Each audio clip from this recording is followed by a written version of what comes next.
છોટાઉદેપુરના કવાંટમાં આગામી 16મી માર્ચથી ગેરમેળાનો પ્રારંભ થવાનો છે, ત્યારે જિલ્લા કલેક્ટર ગાર્ગી જૈનના અધ્યક્ષતામાં બેઠક યોજાઈ।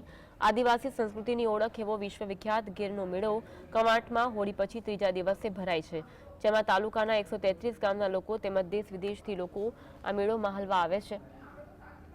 આદિવાસી લોક સંસ્કૃતિ ધરાવતો મેળો લોકનૃત્ય તેમજ તેનો પહેરવેશ અને સંસ્કૃતિ જોઈને તેઓ અચંબિત બની જાય છે।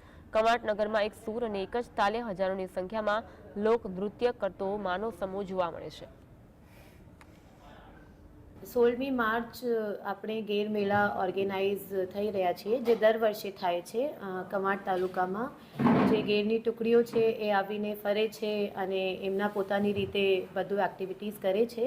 આ વર્ષે પણ આ લોકો એમના પોતાની રીતે આ બધું જે મેળા ઓર્ગેનાઇઝ થાય છે આ કરશે। સરકાર તરફથી એમને બધું સગવડ આપવામાં આવશે।